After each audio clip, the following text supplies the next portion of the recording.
Hey guys, what's going on? Welcome back to my channel. Happy New Year! It is time for another yearly Tiny Dreamer review, and this is basically everything that has happened in the year of 2022. There's a lot that happened because I found my land. We'll get into that later, but let's get started because there's a lot to cover.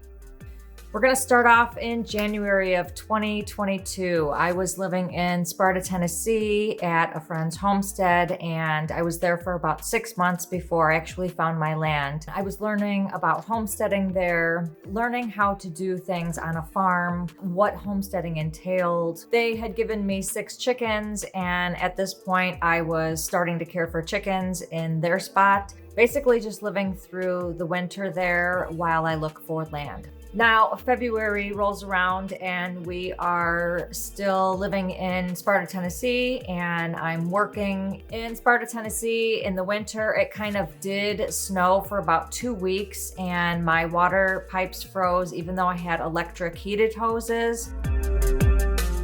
There wasn't much that happened in those 2 months. It was just pretty cold and I kind of stayed inside. March is here, and this is when I pretty much actively started looking for land. When I was researching, I would look at place after place after place. There were so many places that I looked.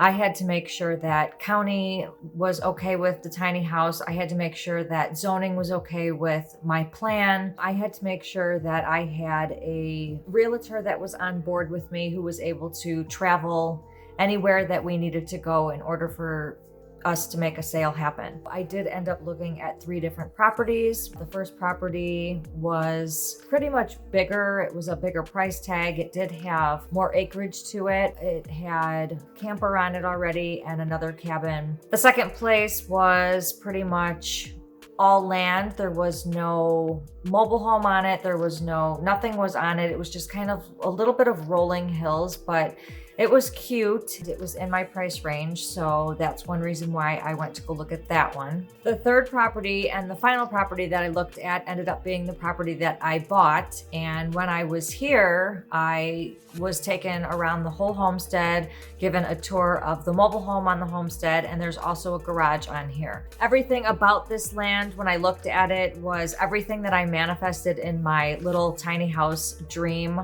that I wanted. I basically, when the realtor left, I basically called my realtor and said, I want this land. You know, I had already looked at 3 different properties. One, when I was living back in Illinois, I had gone to Indiana. So that was my first property. So this was actually the 4th property that I looked at, and I just fell in love with it, especially the land, the mobile home, the garage on there. I had a place for a chicken coop to put my chickens. So that was really nice to come across this property. I did purchase that property on March 30th, and now we're into April. I gave myself about a month to move after I found this property. At the time, my friends and I came here to fix up the chicken coop, which was the lean-to, the garage that was on here. I built up some roosting perches and we put together the coop inside and out so that when I did move the chickens here and the tiny house here, that they already had a place to go. In the process of finding my land, I had to get all of my stuff switched over from the past places that I've stayed to now my new residence. So this meant my driver's license and different utility bills that were going to be in my name, getting everything switched over, voting, all of that had to be done for me to live here legally. It was about April 30th when I moved in here. The transport here was kind of a nightmare, and there was just thing after thing after thing that happened. I think I had about 9 or 10 different drivers, and most of them just didn't do what I needed them to do with the house, so I had to just get more and more drivers. The first driver didn't have the correct hitch size, so we had to borrow one. The second driver didn't have a adjustable hitch, so he had to buy one. He ended up hitting like 20 different potholes in Nashville, Tennessee on the way here, and my sink broke. Like, I had different cracks in my sink. My cabinet broke. So it was a very, very bad experience when it came to moving the tiny house. But all in all, everything came together. 15 days later, after it was sitting in the grass, it was moved onto the foundation by a skid steer. 20 days later, I was finally on my property from Sparta, Tennessee. Now we're into May, and one of the first things I did when I moved here was I needed to make sure that utilities were hooked up so that when I moved back in the tiny house that everything was working for me, that I had electric, water hooked up to it, and somewhere for the urine to drain out from the composting toilet that I had. Almost immediately, I also had 2 pine trees taken down that were towering 3 times over my tiny house, so I needed to get those out of the way before bad weather in West Tennessee caused that tree or those trees to fall on my tiny house and cause something really bad to happen.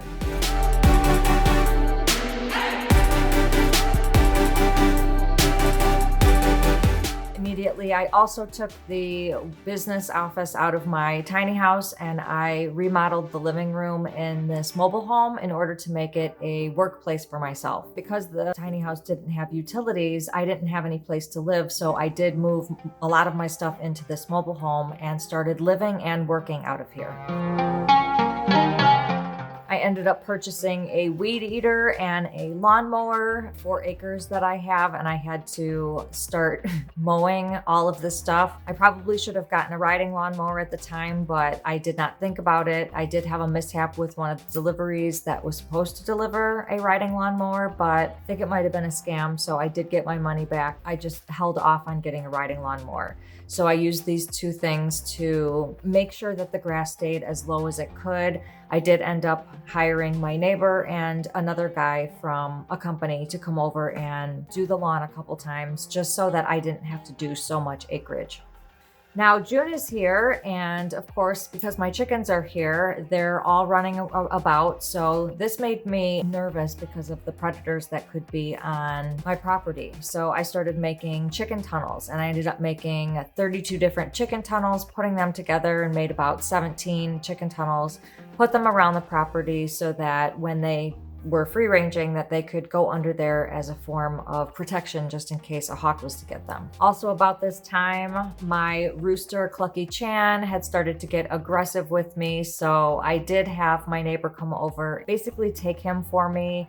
He's basically fostering him right now, and I have the option to take him back when I'm ready, but I'm not ready right now, so he's fine taking care of him, and I'm really, really grateful for that. I was not knowledgeable about roosters to begin with, and when he started coming at me, I really didn't know what to do, and I didn't know how to fix it or help it or stop it, and I was doing too many projects around the homestead for me to even give that time to train that rooster, so I just gave him up. Maybe later on I'll get another rooster, or I'll get Clucky Chan back, who knows. It's June and it's pretty buggy around, so I had the Orkin guy come over a few times so that he could spray the entire property. When I first moved here, there was an old barn here, which is kind of like a workshop barn garage, and it was very tattered and old and beat down. So the bugs and the bees and wasps had made their homes in all of the eaves and the roof lines, and it was just terrorizing me because bees are my worst fear. I just didn't want to deal with it, so I did hire somebody to come over, spray the entire property.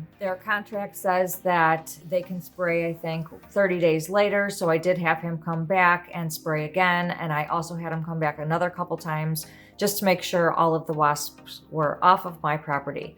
I do see paper wasps and mud daubers around. They do remind me of wasps, but I'm really learning about what all of these insects and bugs are so that I don't have to be as afraid unless I know it's a wasp. Now it's July and my chicken Hennifer has gotten sick.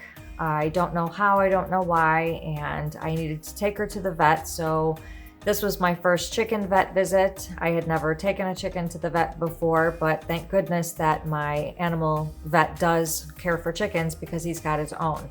So this was a really big help for me because I did not know how to care for a chicken and I didn't know anybody around here that could help me. So I gave her some antibiotics and medicine. This is also when Hennifer got worms. They were free ranging outside and she pooped out a bunch of different worms, and I had to take her to the vet again and went to Tractor Supply to get a couple different kinds of medicine that helps them clear the worms. Posted something online and a bunch of suggestions came in. I did end up getting rid of them and treated all of the chickens as well. Because I gave Clucky Chan up, Dixie started getting really sad. Dixie's one of my chickens, and she was no longer with Clucky Chan. It was kind of just lethargic and not laying her eggs for a while. This had happened right after I gave him up. I think that's why that happened, and she started laying her eggs again probably a month later. This is about the time when my xeriscape planning started because I felt myself needing to mow all the time. It's in July now, the temperatures are hotter. It hasn't been raining, so the grass was growing 6 inches high, and I needed a plan. I needed something to stop myself from mowing. So this is when I decided to lay out my wildflower garden plan and where I was going to put my tarps on the ground to make my rock paths. And that's what happened the very next month. In August is I hired somebody to help me put landscape timbers down to make 6 huge wildflower gardens. I also hired that same handyman to help me put down the tarp around my property to form paths so that I could put down gravel. These tarps are to kill the grass, so I wanted to do this as a pre-step before the gravel went down. The handyman let me borrow his tiller tractor, and that's what I actually tilled the wildflower gardens with. And then I went ahead and planted a bunch of wildflower seeds in those gardens so that they can at least come up by the spring. Unfortunately, a fox had killed my chicken Dixie. She was free ranging outside, and I was in the house, and my neighbor saw the whole thing. I heard some stuff, so I was in the house and I ran out and was trying to find out what was going on, and my neighbor's telling me there's a fox, he has her. I started chasing after the fox. He dropped her over like by the bushes over there, and I ran to go get her. Ended up burying her. I ended up putting the chickens in the coop and no longer free ranging them because I had no clue that a fox would come and get them. Here I am worrying about hawks and raccoons and skunks trying to get my chickens, so I'm building them tunnels that they could hide in. But little did I know that foxes can come out during the day and get whatever they want. Again, I kept them inside the coop. They're not going to free range until I figure something out. An ongoing thing, like the foxes are around my homestead, I need to get some kind of protection. So I will probably be getting an outdoor dog, either a Great Pyrenees or a livestock guardian dog. But before I get a dog, I'm going to need to learn about how to train it, how it works with chickens, kind of shelter to get it outside, what it needs to eat, its care and the cost, all of that comes with it. I'm not ready for any of that. We're gonna do it this spring. Now it's September, and in my head I'm thinking, you know what? I'm still living in this mobile home. I think I'm going to rent out my tiny house on Airbnb. So this is when I started to set out on making my house an Airbnb for the time being until I'm ready to move back. Along with this change, I had to take out all of my septic that I had done right when I got here. I had to switch it all out because one of my decisions for making the house an Airbnb was to switch out the compost toilet for a regular flush toilet. Because the first company only put in 2-inch and 2.5-inch pipe, toilet paper can't go through there, so I had to have the whole thing redone, the whole septic redone, and now there's new pipes. I also have a new flush toilet, and I also got a new water heater because when they went to go drain it, there was a lot of black sludge that came out. By this time, I am exhausted from cutting the grass with my lawnmower and my weed eater, so I kind of broke down and I got a riding lawnmower. So I got this Craftsman riding lawnmower that was delivered by Lowe's, and I am now able to cut my grass 42 inches at a time, and it's really nice. I've only done it once or twice because I got it so late in the year, but thank goodness I have it for spring because with all the acreage that I do have, it's just, I needed it. I've needed it all along. I've just been procrastinating getting it because I've had so many other things going on. So thank goodness I have it now. Now we're in October, and I had the handyman come back to build a deck on the front of my tiny house. Now, this is again because I'm going to be renting it out on Airbnb. If it was just me living there, I could have dealt with the little set of stairs that were there until I had something bigger built. But for safety purposes and legal purposes, I wanted to build a 5x6 platform deck so that people could have a more comfortable set of stairs to go up. The ones that I had there, I was borrowing from my neighbor, and they were kind of wobbly, and we had to put a bunch of makeshift things and wedges in there to make it all work. I'm glad I have a deck. It's really, really convenient. Around this time, I also power washed my tiny house. I wanted to make sure that all of the dirt was off of there. I was not aware of what it was going to do when I started power washing the house, so it did start out pretty dark and ended up becoming like a lighter brown. I don't know if it washed off the stain that I put on or if it washed off the seal. It probably washed off both, but I did end up power washing the tiny house. I also power washed the extra foundation as well as this mobile home. After I power washed, I also wanted to seal it because it was going to be winter time and I wanted to make sure that my house was protected for the winter. Now the handyman came back to help me with laying down the tarps for the gravel paths. When we did this, we put them all across the property so that we can kill the grass underneath.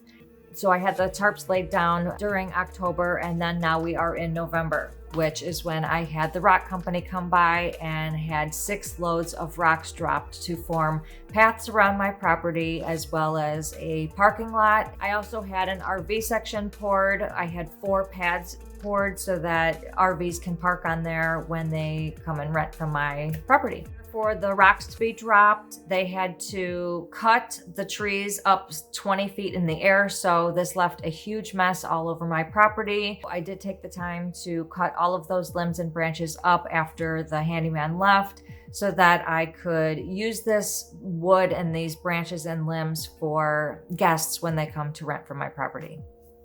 Now, because it's November and it's pretty cold out, I was in the coop one day and I saw that there was a lot of mice in there. I didn't like this for the fact that I don't exactly know how to get rid of mice. I didn't really want to kill them. I didn't want to trap them and have to put them somewhere else. I started seeing all these holes pop up everywhere and I would just watch the mice scatter. They would run over my feet. I would watch them run past the chickens.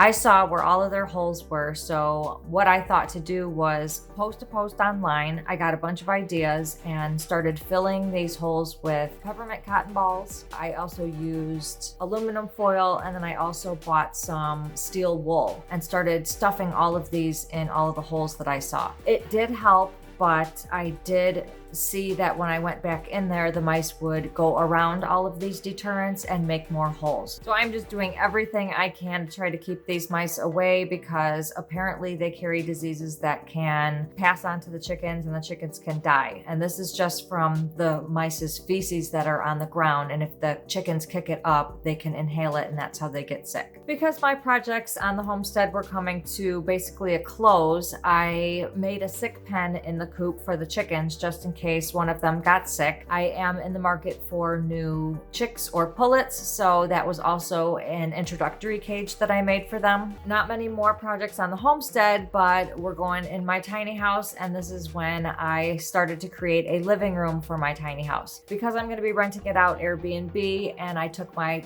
office out of there, I needed to create something more comfortable, a more comfortable living space for myself and then guests when they rent.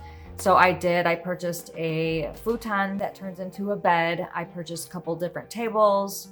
I have a rug in there and some decor, and that's just going to be the living area. I'm so grateful because it's not the couch bed storage that I used to have, which was really uncomfortable. I also got a new dining room table. I took out that couch bed storage and put that in the garage. I got a table that folds out from a 2-seater to a 4-seater when I have guests. It fits right in that little space, and I'm so glad that I got that because I have not had a proper kitchen or eating area. I've basically been sitting on the couch bed storage and eating on my flip-up counter. It's December, happy holidays, and I love living in Tennessee because it has not snowed here and the temperatures have been wonderful. Surprisingly, in the first couple weeks of December, it was raining, tons and tons of rain. So I didn't have a chance to get out there to do much, which I didn't really have many projects out there in this later of the year to begin with. There's a lot of water still that's gathering around the rocks on the property that I had poured, and there's still rain gathering in the grass. So I kind of took this opportunity to take some seeds and I planted them in some of the spots where there was puddles. And hopefully some of those seeds will grow up during the spring this year. Hopefully we will have taken care of a couple of those flooding problems. And because I had my RV spots poured, I was now able to put my listing up on Harvest Hosts and HipCamp. So these are two different sites where you're allowed to sign up on their sites and they provide the places for you. One you pay on, one you don't, but there's different quirks and perks with each one. I'm going to put those links in the description below if you guys are interested in renting on my property. Now, because I took away the plan of having people park here monthly, there is only nightly camping here. So if you have an RV, a tiny house, or you stay in a tent overnight, you want to camp, that's what I'll be offering on my property. I kind of took away the community idea because I didn't want to have to install a bunch of utilities and do all that stuff. Your rig has to be self-contained in order to stay here. You have to provide your own water tanks. You have to have a waste tank, and you can bring a generator. If you have pets, they can be kept on a leash, and you have to clean up after your pets. I'll have garbages provided, as well as fire pits and possibly chairs if you don't have your own. There are also 5 tent camping spots, which you also have to bring your own toilet. I do put this in the description on HipCamp. And I do have one spot where you can actually feed my neighbor's goats. It's a secluded spot over in the corner, maybe $5 extra for the seclusion, but you have that whole area to yourself. You buy some goat feed from me and you feed them to the neighbor's goats, and it's just kind of a cute experience. I did go to my first flea market with a friend. It was in Mississippi. I was looking at some pullet chickens, and quite honestly, I don't like how they seem to treat their chickens, and I don't really know what they feed them. So I decided not to get the chickens when I was there. I also was looking at some Great Pyrenees dogs because, as you guys do know, I am in the market for one or a livestock guardian dog, but we'll see. This year we're definitely going to be getting a dog or two, probably 2. After I got home from the flea market, I did post about it, and tons of different suggestions and warnings came in about owning Great Pyrenees dogs and buying chickens from flea market. This was a good thing that I did, posting that, because I did not know about any of this knowledge. And now that I do, I can research more before I take on a responsibility like those. Now, because it's December and it's kind of cold out, but actually not really. It's rainy out, not many projects outside.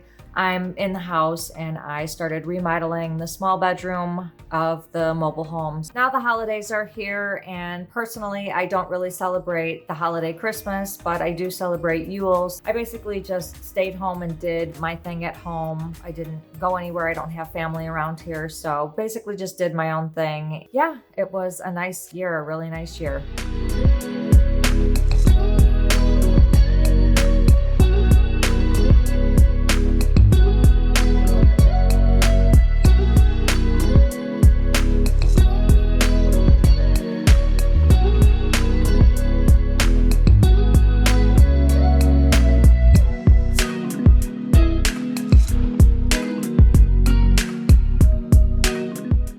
2022 was a jam-packed year full of different things that happened. I went from living in 2 different places to owning my own land and starting to create a tiny house community, homestead and stay type atmosphere.